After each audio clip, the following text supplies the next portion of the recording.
Sepuluh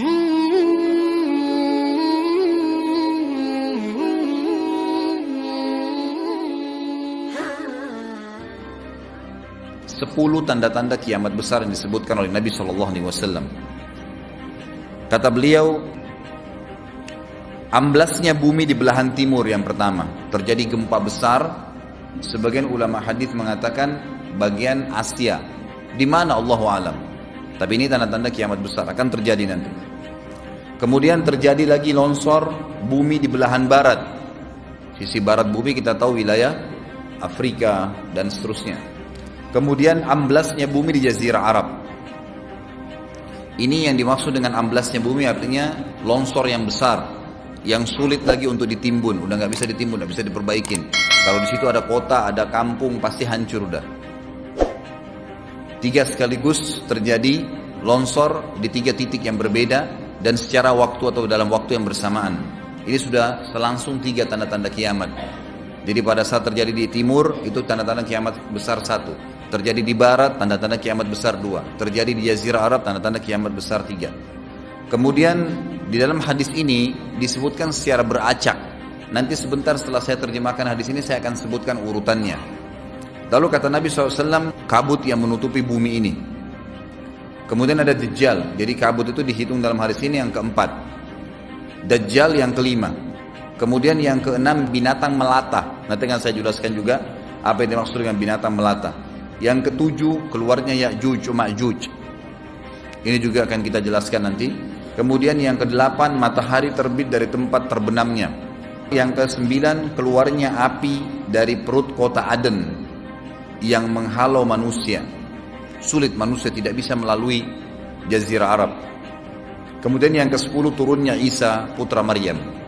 Turunnya Isa putra Maryam. Tentu saya katakan tadi hadis ini disebutkan dan disepakati oleh para ulama sifatnya teracak. Karena cukup banyak dalil-dalil yang lain yang mengurut kejadian ini. Urutan yang pertama dari 10 ini adalah keluarnya Dajjal. Ini urutan pertama. Dajjal, jemaah sekalian, adalah diambil dari kata-kata Dajjalah yang berarti kekacauan. Ciri-ciri Dajjal disebutkan dalam banyak hadis yang sahih adalah mata kanannya yang paling pertama rusak seperti anggur kering. Kata Nabi SAW dalam hadis sahih, ketahuilah Dajjal buta mata kanannya dan Tuhan kalian tidak buta, karena dia akan mengaku sebagai Tuhan. Kemudian dia orangnya memiliki kulit yang kehitam-hitaman serta memiliki dahi yang lebar. Setiap orang beriman bisa membaca di dahinya tertulis 3 huruf kafara. Semua orang yang ngerti tulisan Arab, tidak ngerti tulisan Arab akan bisa tahu dan baca itu kafara, kufur. Rambutnya keriting dan orangnya tinggi besar. Kata Nabi SAW, kalau kalian dengar Dajjal keluar di satu lokasi, maka menghindarlah. Walaupun kalian harus lari ke gunung, dia akan keluar membuat kerusakan selama 40 hari. Kata Nabi SAW, 40 hari itu sehari seperti setahun, sehari lagi yang kedua seperti sebulan, hari yang ketiga seperti sepekan, dan sisa harinya seperti hari kalian. Dia akan keliling muka bumi semuanya, dan kata Nabi SAW, seluruh bumi ini akan dimasuki oleh Dajjal. Tidak tertinggal satu lorong, gang, jangankan kota atau desa, kecuali Dajjal akan masuk ke dalamnya, kecuali Madinah dan Mekah. Tidak bisa dimasuki oleh Dajjal. Kata Nabi SAW dalam hadis sahih, karena di setiap pintu gerbang Mekah dan Madinah malaikat menghenuskan pedangnya dan menghalau Dajjal sehingga Dajjal tidak bisa masuk. Pada saat dia tiba di Palestina, waktu yang bersamaan di kota Madinah berkecamuk. Kaum muslimin sepakat semua keluar untuk mengejar Dajjal dan membunuhnya. Keluar dari kota Madinah satu orang yang namanya seperti namanya Nabi Muhammad SAW, Muhammad bin Abdullah, dan dia dari turunan Nabi SAW juga. Dan orang ini punya julukan Mahdi, dikenal dengan Imam Mahdi. Inilah tanda-tanda kiamat yang kedua. Pada saat dia tiba di Mekah, dibaiatlah oleh banyak kaum muslimin, tidak disebutkan jumlah pasukannya, maka terbentuklah pasukan jihad yang mengejar Dajjal menuju ke Palestina. Lalu keluar tanda-tanda kiamat 3, langsung berentetan semua. Tanda-tanda kiamat besar yang ketiga adalah pada saat pasukan Imam Mahdi dengan pasukan jihad itu tiba di Darul Bayda namanya. Hadis menyebutkan di menara itulah, di masjid itulah Imam Mahdi mampir sholat asar bersama pasukannya. Dikatakan Isa alaihissalam akan turun sambil memegang kedua sayapnya malaikat, dan dari rambutnya yang basah meneteskan air. Maka dia pun turun, lalu kemudian dia masuk, dan orang-orang pada saat itu mengenalnya kalau dia adalah Isa, dan mereka sudah tahu ini masanya keluarnya Dajjal, ini Mahdi sudah ada, mereka tahu akan turun Isa, sudah ada informasi seperti saya sampaikan ke Bapak Ibu sekarang. Itu muslimin di zaman itu sudah tahu semua. Sholatlah mereka, kemudian mereka menuju ke Palestina. Ringkas cerita adalah Nabi Isa alaihissalam akhirnya tiba dengan pasukan mujahidin di depan pintu gerbang Babulut. Dajjal mengatakan, bukakan pintu gerbang. Mereka tidak akan mampu melawan kita karena pasukannya mereka banyak memang. Maka Dajjal dengan sombongnya menunggu di depan pintu gerbang. Pada saat dibuka, Dajjal kaget melihat ada Isa alaihissalam. Dan pada saat itu kata Nabi SAW, Dajjal faham kalau sudah tiba ajalnya. Begitu melihat Isa alaihissalam, dia lari dan badannya sambil meleleh di depan para pengikutnya. Pada saat Dajjal mati, pengikutnya pada ketakutan semua. Mereka anggap Dajjal Tuhan, mereka anggap Dajjal orang yang perkasa lah, orang yang kebal lah, beragam macam kelebihan. Mereka kaget pada saat mati, maka bertebaranlah mereka dan akhirnya mereka sembunyi di bawah pohon dan di atas batu. Kemudian batu dan pohon akan memberikan penjelasan, hai muslim ini Yahudi, bunuhlah. Maka dibunuhlah pada saat itu mereka. Lalu Nabi Isa AS memimpin di muka bumi, dan kata Nabi SAW, pada saat itu Islam, agama Islam yang dibawa oleh Nabi SAW akan masuk ke semua rumah di muka bumi, gak tersisa. Satu dunia ini semuanya Islam. Hadis sahih. Maka Nabi Isa alaihissalam memimpin pada saat itu, disebutkan dalam hadis 40 tahun dengan ketenangan menerapkan hukum Islam. Semuanya beriman kepada Allah subhanahu wa ta'ala dan menjadi muslim. Setelah itu keluar tanda-tanda hari kiamat besar yang keempat, yaitu keluarnya Ya'juj dan Ma'juj. Nabi SAW sebutkan ciri-ciri mereka. Mata mereka sobekannya kecil sehingga mata mereka kelihatan seperti sipit, tapi bola matanya besar.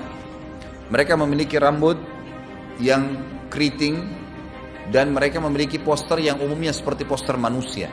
Ada hadis yang berbunyi mereka akan mendatangi sebuah sungai, kalau tidak salah namanya sungai Tibria. Airnya banyak mengalir. Kata Nabi SAW, mereka semua minum air sungai itu, dan yang terakhir dari mereka datang sudah nggak dapat air. Artinya air sungainya habis diminum. Bayangin berapa banyak jumlahnya itu. Pada saat itu Nabi SAW mengatakan, Allah berfirman kepada Isa, berkata, wahai Isa, aku akan mengeluarkan hamba-hambaku yang tidak ada seorang pun dari kalian bisa mengalahkannya, termasuk Isa alaihissalam, nggak bisa mengalahkan. Maka selamatkanlah dirimu bersama dengan pengikut-pengikutmu ke Gunung Tur namanya. Jadi memang Ya'juj ini ciri khasnya, kata Nabi SAW, mereka memakan apa saja. Jadi bukan seperti manusia normalnya. Mereka membunuh semua yang bukan seperti mereka. Sampai-sampai kata Nabi SAW, tidak ada yang bisa mengalahkan mereka, dan jumlah mereka sangat banyak. Salah seorang di antara mereka tahu dia akan mati kalau sudah punya 1000 anak. Kata Nabi SAW dalam hadis Bukhari, kecelakaanlah bagi orang-orang yang ada di Jazirah Arab. Kemungkinan besar makna ini adalah tempat mereka dekat dengan Jazirah Arab. Kata Nabi SAW, kecelakaan bagi orang-orang Jazirah Arab karena telah terbuka dari lubangnya Ya'juj Ma'juj sebesar ini.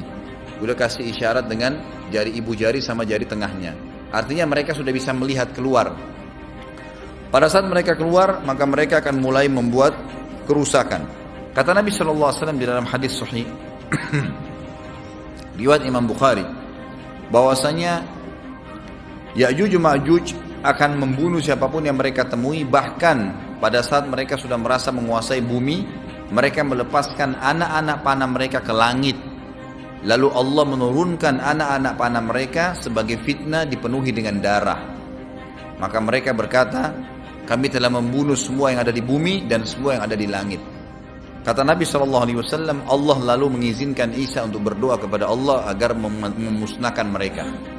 Maka Isa alaihissalam pun akhirnya berdoa, meminta kepada Allah subhanahu wa ta'ala agar mereka semua dimusnahkan. Maka pada saat itu pun Allah subhanahu wa ta'ala menurunkan kepada mereka hama.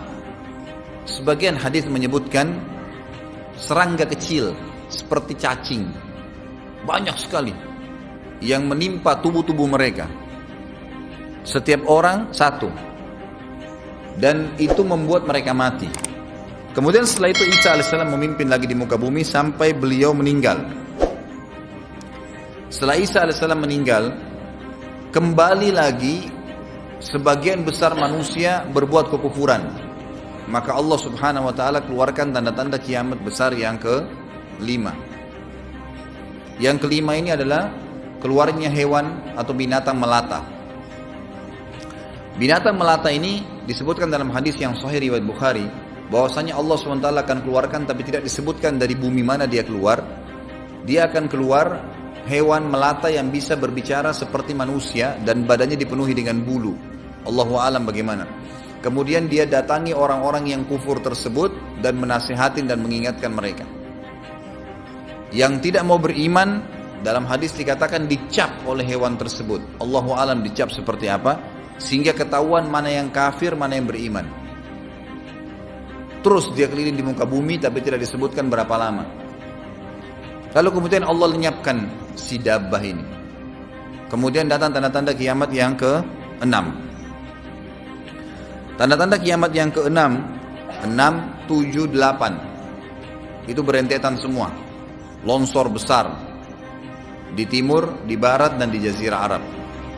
Ini tanda-tanda kiamat terjadi serentak. Sudah 8. Kemudian terjadi yang ke-9, keluarnya api dari negeri atau dari kota Aden. Kota Aden ini di Yaman ya. Tentu hadis menjelaskan tentang masalah api yang keluar ini, artinya api bukan main-main, ini bukan kebakaran sebuah masjid atau sebuah bangunan 10 tingkat. Api ini bisa menghalau manusia untuk jalan karena panasnya. Sebagian riwayat menjelaskan api tersebut akan berdiri seperti gunung yang besar dan dari seluruh pelosok dunia bisa kelihatan. Kita bisa bayangkan bagaimana itu. Yang akhirnya akan menggiring atau menghalangi orang-orang untuk jalan, susah.